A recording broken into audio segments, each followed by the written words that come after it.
What's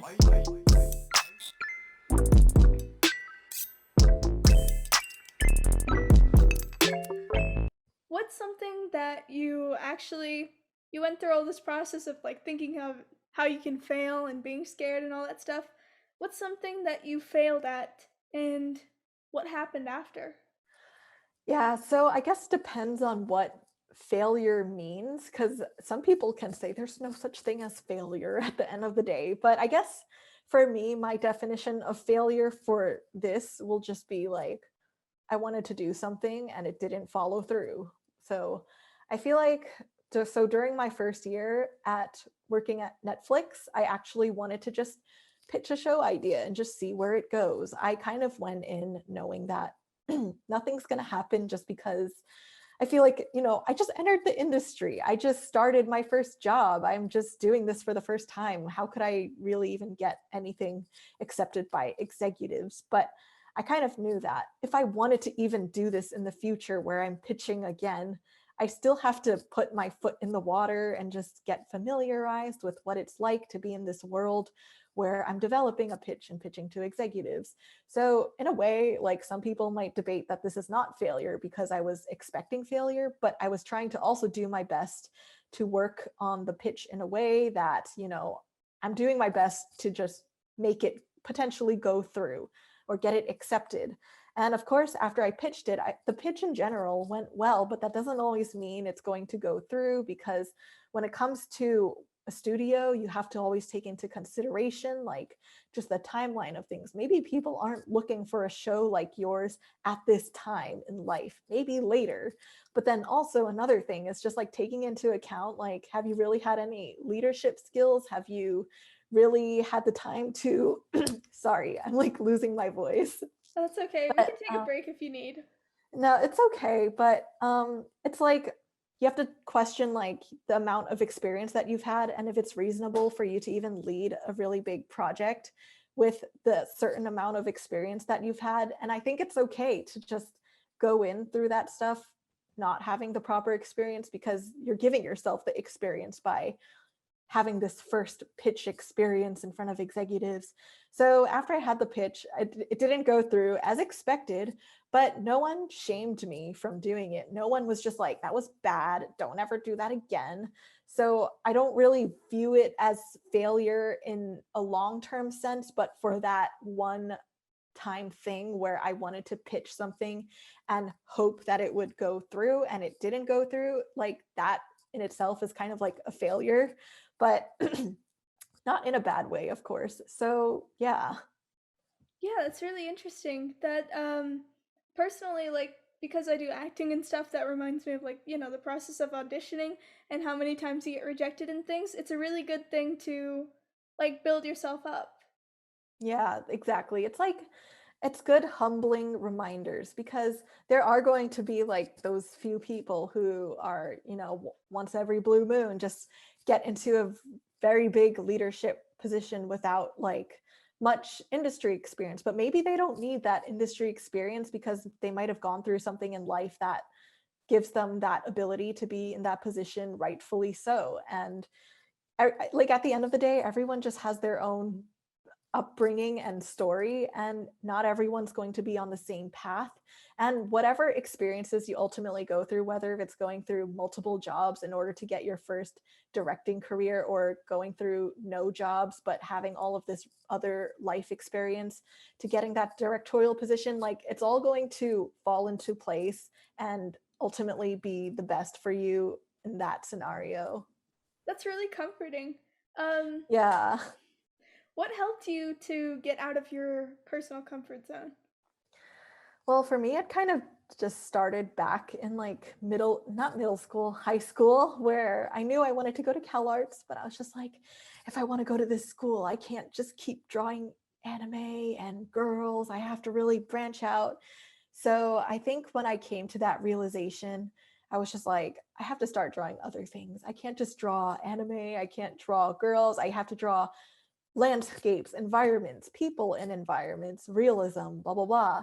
So since I had a few years, I think I had maybe 2 to 3 years before actually going to CalArts or even applying to CalArts, I was just like, okay, I need to start familiarizing myself with just drawing things that I don't normally draw. And it was kind of annoying because of course you would always rather be drawing things that you like drawing instead of things that you don't, because I'm not the biggest fan of drawing cars or huge city environments, things that are very structural. But I knew that if I had to do this, something that you're going to have to try. So I just kind of had to bite the bullet and do it. And it's it's much easier said than done, but of course there's going to be a lot of motivation and discipline involved, where you're going to have to be like, okay, on Saturday at 8 a.m. I'm going to wake up, pull up a video of cars driving around and just pausing at each frame and drawing the cars. That's kind of like what it came down to, because I knew that if I gave myself like no schedule or no designated time to do this, I'm just always going to put it off because I hate drawing cars and vehicles. But if I was like, Michelle, you got to do this on Saturday at 8 a.m., I'll do it. So, Yeah, that's really interesting. Did you have anyone that helped you or encouraged you and helped you like overcome fear? yeah. So, I mean, like I said, my friends back at home really helped me a lot, especially with the whole public speaking thing.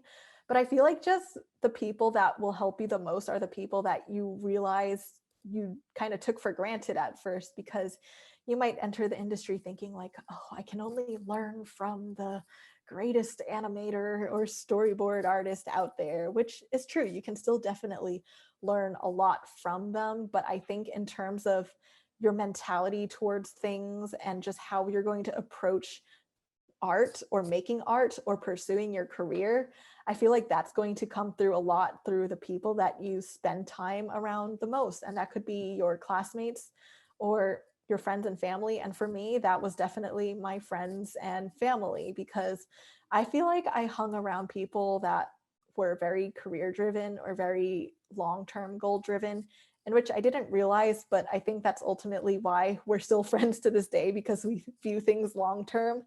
So having those people around me just allowed me to never give up in what it is I wanted to do. Because I feel like you can always get advice on how to draw better hands, better eyes, how to draw things anatomically correct. But I feel like if you don't have that foundational desire to just keep going despite how hard things are going to be, it's going to be so difficult for you to get through all those anatomy classes, those figure drawing classes and everything, if you don't even have that backbone motivation to even want to stick through all of this.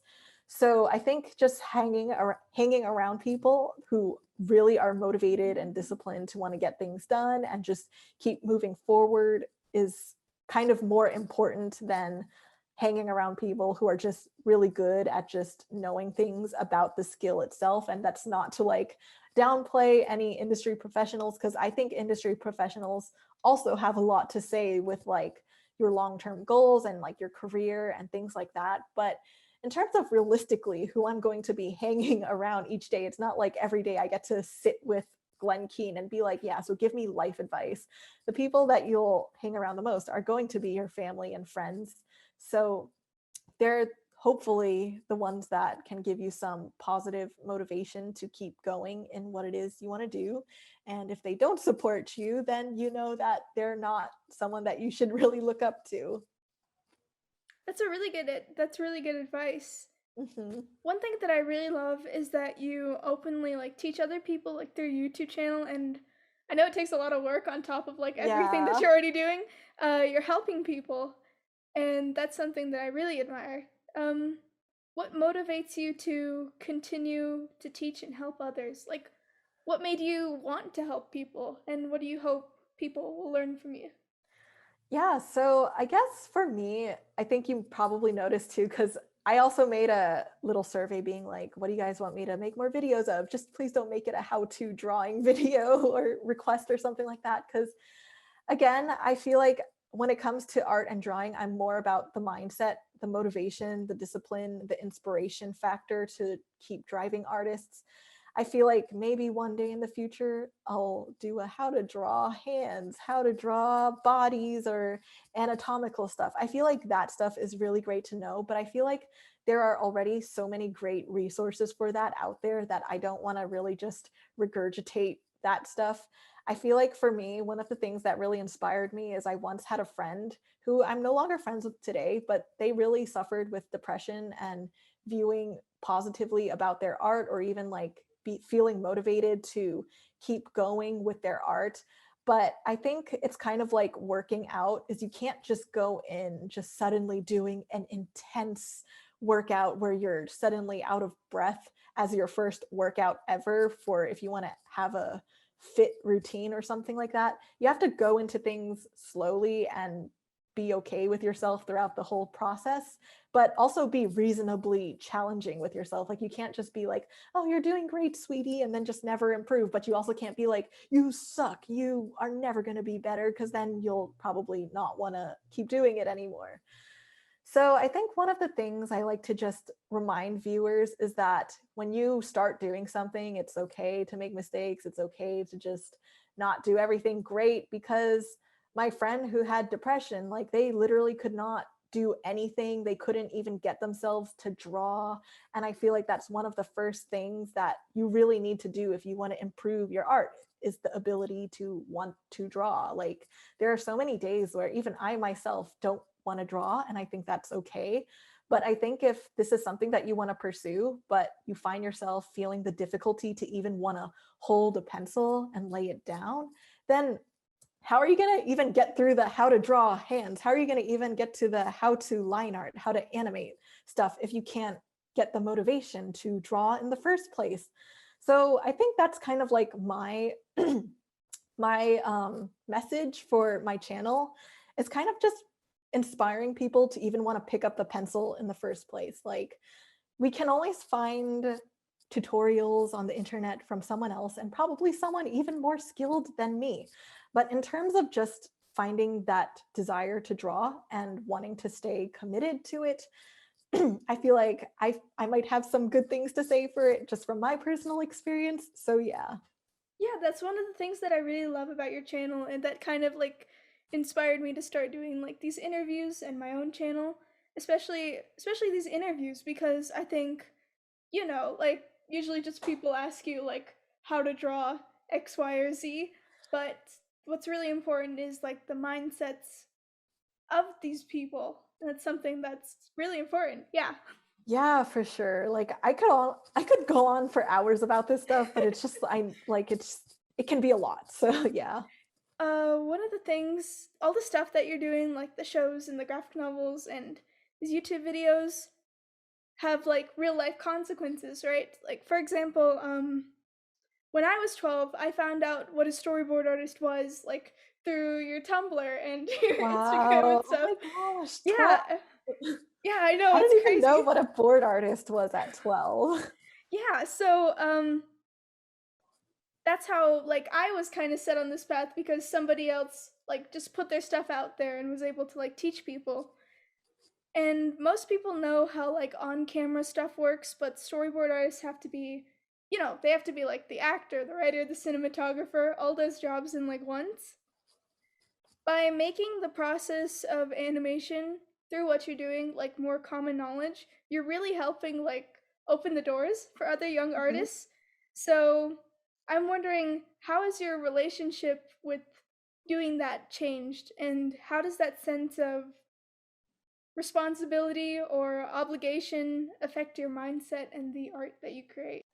I see. Yeah. So I would definitely say in the beginning, I kind of made more stuff that was very indulgent for myself and not really as focused on others. It was like I felt like I really wanted to say something to others to help others, but I didn't really realize it yet. And I was just kind of being myself. Like, I'm kind of like even ashamed to admit this, but in a lot of my old videos, I just kind of had videos of just me pretty much cursing at my younger self's old art, where I'm just like, this is bleep. This is, how could you make this bleep? And I'm just like overly criticizing my younger self's art to the top, where I even got some comments from others who were just like, why are you cursing so much? Like, can you chill? Like, is that your only language? And to some degree, I like agree with them, because I'm just like, wow, I really cursed a lot when I was younger.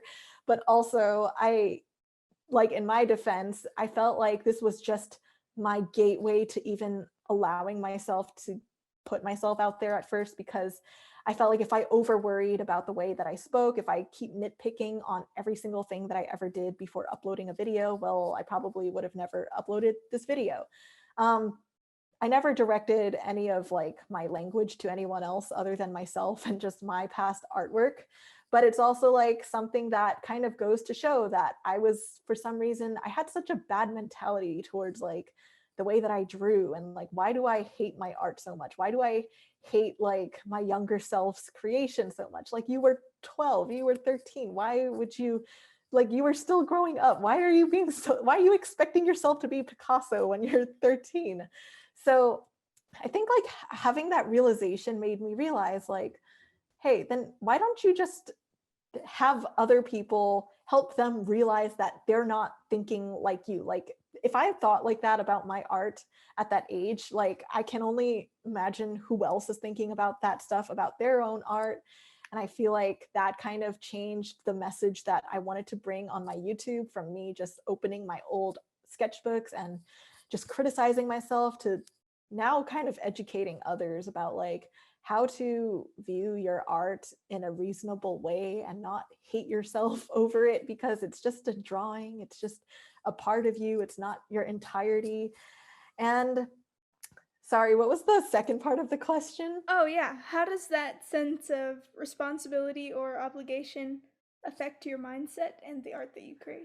Yeah, so I think that definitely kind of made me realize that, okay, some people view you as a role model now, and now whenever you make things, you should kind of take others into consideration, which is kind of why I stopped cursing or using this vulgar language, because I knew that someone else out there might look at this and think that it's okay to say that about themselves or to others. And I was just like, you know what, I shouldn't be doing this, because some people would be like, oh, you're so great, just being yourself, go you. But at the same time, it's like, yes, I had my moment of being that version of myself, but I think it's time to just move on and actually use what I intended in those videos for good now. Like, so that's why I think whenever I make content now, I try to keep it as a balance of what is something I want to do and what others want to see, because I feel like if I cater too much towards people sarcastic or silly or something I'm like that. sorry, it cut out again. Oh, sorry. What? You were right at finding the balance between your art, making art that you want to see, and making art that other people want to see. Yeah, so that's just kind of like how I keep things in mind right now, is just knowing that if I do something too much catered towards people, I feel like people will see through it and just not be as interested, because you're just going to be a blob of what everyone else wants if you're not, your own personality. But of course, when you're your own personality and you're not really taking into others into consideration, and you're just only talking about yourself and focusing on yourself and just making everything about you, that can be a turnoff to others as well. So I try to just make sure that when I have content, it's just like, oh, this is something that maybe others can find some usefulness in, whether if it's relatability or some advice that I can pass on to them, or just a place for them to chill and relax when they watch my videos or read my comics.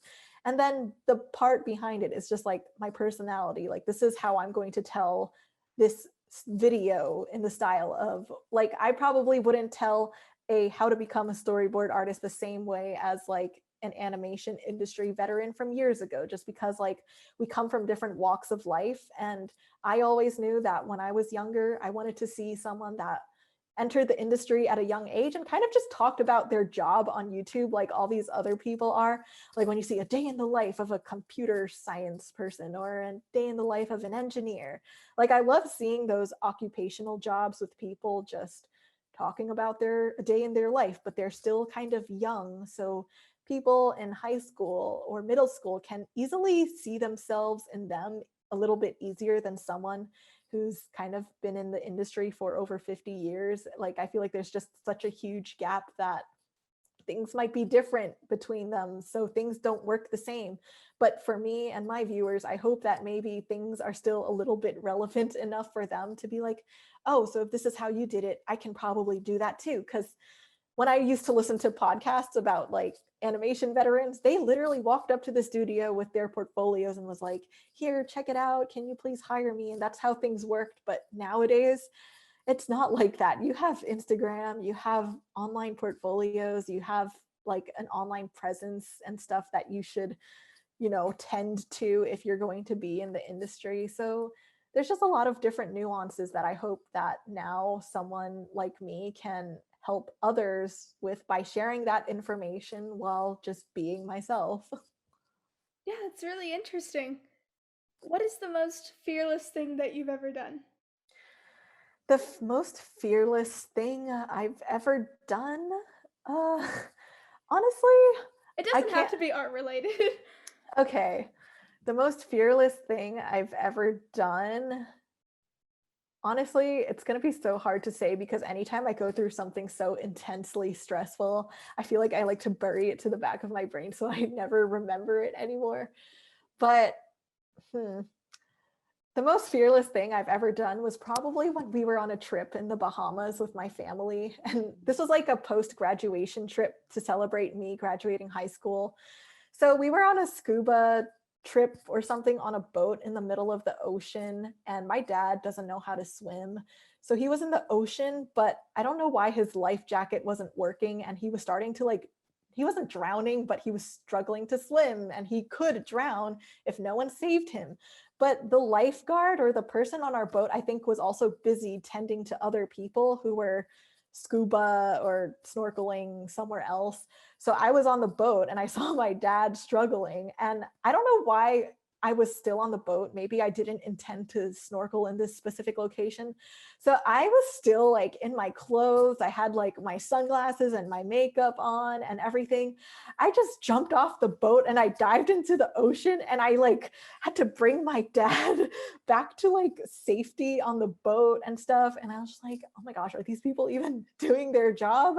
I should be the lifeguard on this boat. So yeah, that was like one of the most like craziest things I think I've done just because like I'm not afraid of the ocean, but I kind of am at the same time. Like when I'm on the surface level, it's okay. But thinking about the ocean's abyss kind of freaks me out and I like to Oh stay yeah, away same. from it as possible. So like the fact that I had to go in the ocean and just like save my dad was just oh, like just thinking I know it's important to save my dad, but when I think about the octopuses and like creepy sea creatures, I'm just like, Yeah, no, that's really like adrenaline inducing. That's like yeah, that's yeah.